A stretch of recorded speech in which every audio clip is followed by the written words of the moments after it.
नमस्कार दोस्तों, कैसे हो आप सभी? उम्मीद है कि अच्छे होंगे। तो बेसिकली स्टार्ट करते हैं। तो गोल्ड कितने पे ट्रेड कर रहा है? 2658 पे ट्रेड कर रहा है गोल्ड। तो क्या होगा देखेंगे, उससे पहले एक बार फंडामेंटल न्यूज़ देखेंगे। मंडे 30 तारीख को यूएसडी रिलेटेड 2 न्यूज़ है, एक मीडियम इम्पैक्ट, एक हाई इम्पैक्ट। फिर चेयर पॉयल स्पीच है, शिकागो पीएमआई है मीडियम इम्पैक्ट। मॉर्निंग में NZD related medium impact news है, euro related high impact news है, German prelim CPI month on month. Canadian bank holiday है, 6:30 बजे शाम के ईसीबी प्रेसिडेंट लेगार्डे स्पीच है। ट्यूसडे को एनजेडी रिलेटेड एनजेडआईईआर बिजनेस कॉन्फिडेंस है। एयू रिलेटेड 7 बजे सुबह रिटेल सेल्स है, मीडियम इम्पैक्ट न्यूज 2:30 बजे। Euro related 2 high impact news है। कोर सीपीआई फ्लैश एस्टिमेट, ठीक है। कोर सीपीआई फ्लैश एस्टिमेट और CPI flash estimate euro related. Tuesday को 7:15 बजे 7:30 बजे यूएसडी रिलेटेड चार न्यूज है, जिसमें से 2 हाई इम्पैक्ट है, आईएसएम मैन्युफैक्चरिंग पीएमआई और जोल्ट जॉब ओपनिंग, ठीक है। वेनेसडे को ओपेक मीटिंग चलेगा पूरे दिन, 5:45 शाम के एडीपी नॉन फॉर्म है, ठीक है, वेनेसडे को। और 8 बजे मीडियम पैक न्यूज है, क्रूड ऑयल इन्वेंट्रीज वेनेसडे को शाम के। थर्सडे को सीएचएफ रिलेटेड न्यूज है, जर्मन बैंक हॉलीडे है, सीएचएफ रिलेटेड सीपीआई न्यूज है, हाई इम्पैक्ट न्यूज है, शाम के 6 बजे, 7:15 बजे और 7:30 बजे। 2 हाई इम्पैक्ट न्यूज है, एक मीडियम इम्पैक्ट न्यूज है, unemployment claims, final services PMI, ISM services PMI USD related. Friday high impact होगा क्योंकि फ्राइडे को नॉन फॉर्म पेरोल है, शाम के 6 बजे। USD related 3 high impact news है, average hourly earning, non farm payroll, unemployment claims. और जीबीपी रिलेटेड एक मिनी इम्पैक्ट न्यूज है, कंस्ट्रक्शन पीएमआई। तो ये थोड़ा इंपॉर्टेंट रहेगा, नॉन फॉर्म फ्राइडे काफी इंपॉर्टेंट रहेगा फ्राइडे। तो डीएक्सआई को देख के यही लग रहा है कि डीएक्सआई नीचे जाने की तैयारी कर रहा है अभी। इसमें ज्यादा कुछ मेरे को लग नहीं रहा है, ऊपर जाने का कुछ सिम्टम नहीं दिख रहा है। ये यूएस स्ट्रक्चर बनाया है 100.97, इसके नीचे भी एक स्ट्रक्चर बना दिया 100.89 का 4 घंटे के टाइम फ्रेम में। तो लग नहीं रहा है कि ऊपर जाएगा, सपोर्ट को ब्रेक कर चुका है डेली टाइम फ्रेम में। 2 कैंडल, एक कैंडल क्लोजिंग दे चुका है, 2 कैंडल ऑलरेडी क्लोजिंग दे चुका है 100.61 के नीचे। अब मुझे तो यही लग रहा है कि 99.6 में जा रहा है, ठीक है। स्ट्रक्चर किसी तरह से ब्रेक करता है तो अच्छी बात है, 100.90 को ब्रेक करता है तो ऊपर जाने का चांस है, अदरवाइज मुझे नहीं लग रहा है कि डीएक्सआई ऊपर जाएगा, ठीक है। 99.6 एरिया देख के चलिए। अच्छा, ये स्ट्रगल कर रहा है 10 इयर्स बॉन्ड 200 पे, लेकिन कोई स्ट्रक्चर नीचे की तरफ ब्रेक नहीं किया है। और एक ग्रीन कैंडल क्लोज किया है 4 घंटे के टाइम फ्रेम में। 1 घंटे के टाइम फ्रेम में भी घूमने का ट्राई कर रहा है, तो हो सकता है कि मंडे को या ट्यूसडे को ये ऊपर की तरफ निकले। ऊपर की तरफ अगर निकलता है तो रेजिस्टेंस रहेगा 3.93 का, और नीचे आता है तो सपोर्ट रहेगा 3.70 और 3.59 का, ठीक है जी। गोल्ड पे आ जाते हैं। गोल्ड को अगर हम मंथली टाइम फ्रेम में देखें तो गोल्ड ऑलमोस्ट थर्ड वेव में 78 को क्लियर कर चुका है, ठीक है।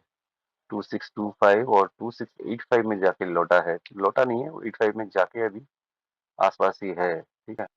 लग तो यही रहा है, अगर मंथली टाइम फ्रेम में देखेंगे तो एक पैरेलल चैनल बना रहा है, और मुझे लग रहा है कि ऊपरी छोर पे जाके इसको वापस आना चाहिए, या तो एक स्पाइक देके नीचे आना चाहिए, ठीक है। तो यही लग रहा है कि मोटा मोटा 800 2800 लेवल पे जाने का चांसेस है, या 200 फिर 200% 2723 एरिया में जा सकता है, और उसके बाद घूम सकता है, मतलब 2700 एरिया में जाके घूम सकता है। वीकली टाइम फ्रेम में भी मार्केट बुलिश है और लगभग 200 फिबोनाची के पास ही है, फिर एक्सटेंशन 200 के पास है। और ऐसे तो देखने से लग रहा है कि 200 को भी तोड़ के इस ट्रेंड लाइन तक जाना चाहिए, बोले तो 800 एरिया तक, 2800 एरिया तक जाना चाहिए। डेली टाइम फ्रेम में देखते हैं इसको। डेली टाइम फ्रेम में एक रेड कैंडल दिया है, लेकिन कुछ बहुत कोई सिग्नल कैंडल नहीं है। बेरिश एंगल्फिंग होता तो अच्छा होता, लेकिन बेरिश एंगल्फिंग भी नहीं है ये, ठीक है। मार्केट फिबोनाची लेवल्स पे ही आके रेस्ट कर रहा है, ऊपर जा रहा है। हो सकता है फिबोनाची 2625 एरिया में आके रेस्ट करे और फर्दर ऊपर जाए, ऐसा लग रहा है। कोई स्ट्रक्चर ब्रेक नहीं है, 2549 का स्ट्रक्चर है, ठीक है, इसको तोड़ा नहीं है। और ऐसा कोई सिम्टम नहीं है डेली टाइम फ्रेम में भी। 4 घंटे के टाइम फ्रेम में देखते हैं। स्ट्रक्चर जो था ये था 5049 का, 265049 एरिया का स्ट्रक्चर था। इसको नीचे की तरफ तोड़ा, लेकिन अगला ही कैंडल ग्रीन है। 1 घंटे के टाइम फ्रेम में देखते हैं। देखिए अगला कैंडल ग्रीन हो चुका है। ठीक है, मंडे को अगर प्रीवियस डे का हाई को अगर तोड़ता है बोले तो 2674 को तोड़ता है तो रिटेस्ट पे बाई पे बैठ सकते हैं 2700 के लिए या 2800 के लिए। अगर नहीं तोड़ता है, घूमता है, तो शॉर्ट पे बैठ सकते हैं। पहला जो लेवल होगा शॉर्ट के लिए वो होगा 2655 से लेके 2651 एरिया। दूसरा लेवल होगा 2625, या जोन लेके चलिए 2626 से लेके 2623।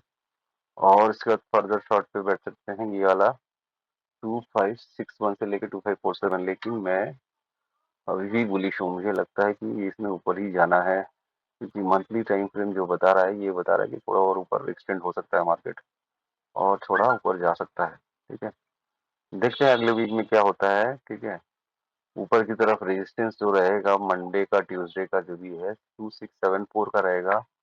उसके ऊपर एक छोटा सा रेजिस्टेंस रहेगा 2685 का, प्रीवियस डे रेजिस्टेंस। तोड़ता है तो मुझे लगता है कि फर्दर अपसाइड देखने को मिल सकता है। कोई स्ट्रक्चर ब्रेक नहीं है तो रिवर्सल का फिलहाल कोई साइन नहीं है। रिवर्सल का साइन देखने को मिलेगा ये एरिया को तोड़ने के बाद बड़े टाइम फ्रेम में। तो बड़े टाइम फ्रेम में जब तक रिवर्सल का डेली टाइम फ्रेम में या 4 घंटे के टाइम फ्रेम में रिवर्सल का कुछ सिम्टम ना दिखे तब तक शॉर्ट पे बढ़ना समझदारी नहीं है। सिल्वर भी वैसे ही है। सिल्वर ने एक सपोर्ट लिया प्रीवियस हाई के ऊपर। सपोर्ट जोन है 31.41 से लेकर 31.28 वाला एरिया। अगर निकलता है तो मोटा मोटा ये वाला एरिया तोड़ना चाहिए। 32.2 एरिया को तोड़ता है तो फिर से वाई पे बैठ सकते हैं।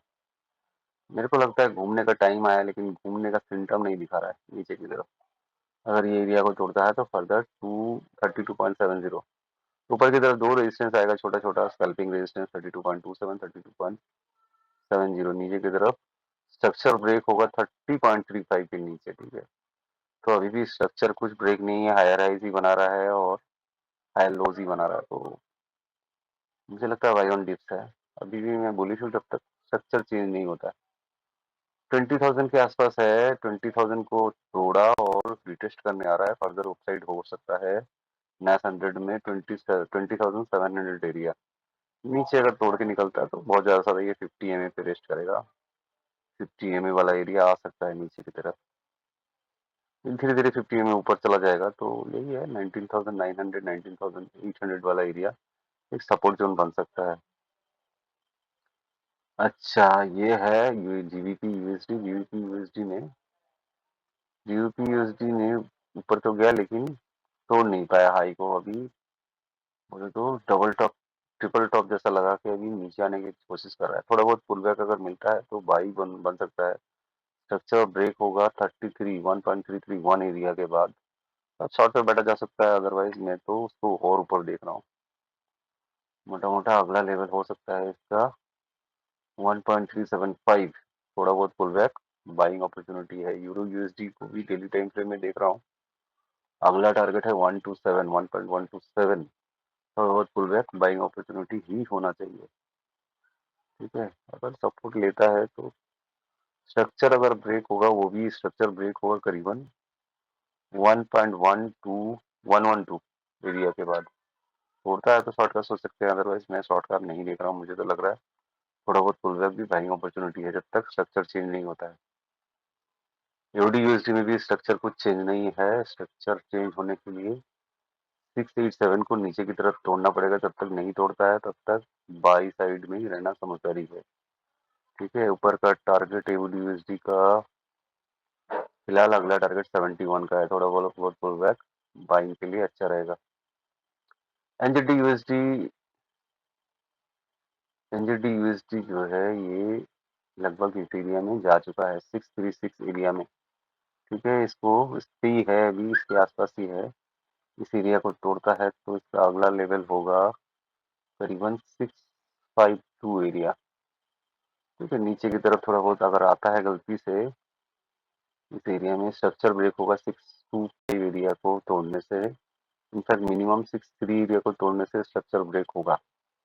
नहीं तोड़ता है और यहाँ से पुल रख लेता है, कुछ एनगल्फिंग कैंडल देता है तो फिर से बाई पे बैठा जा सकता है। यूएसडी कैड ने थोड़ा पुल रख लिया है डेली टाइम फ्रेम में, अगर इसको देखेंगे तो ये स्ट्रक्चर तोड़ा, नीचे की तरफ आया, रिटेस्ट किया, फिर नीचे आया, अभी एक डब्ल्यू पैटर्न जैसा बना रहा है, डबल बॉटम बोल सकते हैं, और ऊपर जाने की कोशिश कर रहा है। मुझे लगता है कि ये करीबन 35 1.359 या 1.36 एरिया से रिजेक्शन फिर से लेगा और 1.33 एरिया में आएगा या 1.31 एरिया में आएगा। अगर इसको तोड़ता है, 1.362 को तोड़ता है, जो स्ट्रक्चर चेंज का सिग्नल देगा, और उसके बाद अगला टारगेट होगा 1.373 का। यूएसडी जेपीवाई में मुझे लगता है कि फिर से बेरिश हो गया है, और पहला टारगेट इसका 140 का है और दूसरा टारगेट है 137 का। ऊपर 147 तक सोच रहा था लेकिन 147 तक नहीं गया, उससे पहले एक लोअर हाई बना के नीचे आ गया। मोटा मोटा लॉन्ग टर्म में मैं इसको 127 तक देख रहा हूँ मिनिमम, या तो इस तरह भी देखेंगे तो एक पैरेलल चैनल है जिसके अंदर है मार्केट, तो ये 120 37 एरिया, और उसके बाद ये फोर्थ वेव 127 एरिया हो सकता है इसका अगला टारगेट।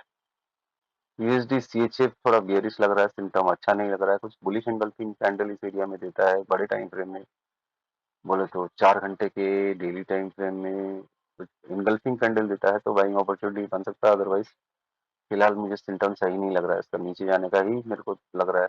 अगर नीचे जाता है तो अगला टारगेट होगा 833 वाला, 0.83। एक्सचेंज नेचुरल गैस जो है ये इसका टारगेट है 3.19 का, सपोर्ट लिया है इस जोन में 3.87 से 3.83 एरिया में, पिछले दिन ड्रॉप किया था इसको। बहुत ज़्यादा नीचे अगर आता है तो 2.64 एरिया में आ सकता है। 2.87 को अगर फिर से टच करता है और एंगल्फिंग कैंडल या कुछ अच्छा सिग्नल कैंडल देता है तो बाई बनेगा 3.19 तक। अभी 3.19 को भी मेरे हिसाब से तोड़ने वाला ही है। डेली टाइम फ्रेम में अगर देखेंगे तो आरएसआई ओवरबॉट जोन में जा रहा है, एक पुल बैक हो सकता है, लेकिन ओवरऑल वो 3.19 से पहले जाएगा। अच्छा, क्रूड ऑयल काफी नीचे आया और डेली टाइम फ्रेम में देखा जाए तो एक पुल बैक दिया है निचले एरिया से। मैं मोटा मोटा इसको एक पुल बैक पे इसके बाद ऊपर जाने का देख रहा हूँ, कम से कम 73 एरिया में, 73 एरिया में जाके इसको घूमना चाहिए। ठीक है, मोटा मोटा 73 ये पूरा सपोर्ट जोन है, 60 अप टू 62 तक इस एरिया में आता है तो बाई बनना चाहिए। लेकिन इस एरिया को तोड़ता है, 62 को तोड़ता है तो फिर इसका अगला जोन है 35 वाला एरिया, 35-40 वाला एरिया। बीटीसी 65 में है, इसने प्रीवियस स्टॉप को तोड़ा है, अभी रिटेस्ट कर रहा है। हो सकता है कि अगला जो इसका टारगेट हो 68,000, 69,000 या 70,000 का हो, ये जोन। थोड़ा बहुत पुल बैक बाइंग अपॉर्चुनिटी होना चाहिए। इथेरियम 2600 पे है, इसका टारगेट है 2800 का, इसका उसके ऊपर का टारगेट है 3300 का। नीचे अगर आता है तो थोड़ा बहुत पुल बैक मिलता है तो बाइंग अपॉर्चुनिटी ही होना चाहिए। अच्छा, एओडी इंजन डी में आया है, इसमें कुछ बाइंग नहीं बनता है, थोड़ा बहुत वेट करना बनता है, कोई स्ट्रक्चर ऊपर की तरफ नहीं तोड़ रहा है। मैं इसको 76 और 58 एरिया में देख रहा हूँ, लेकिन मैंने मार्क करके रखा है बहुत सारा एरिया, 76, 72 और 58 वाला एरिया, इन सब एरियाज में आएगा तो बाइंग करने का अपॉर्चुनिटी बन सकता है। फिलहाल ऊपर की तरफ कोई स्ट्रक्चर ब्रेक नहीं किया है तो बाइंग नहीं बनेगा।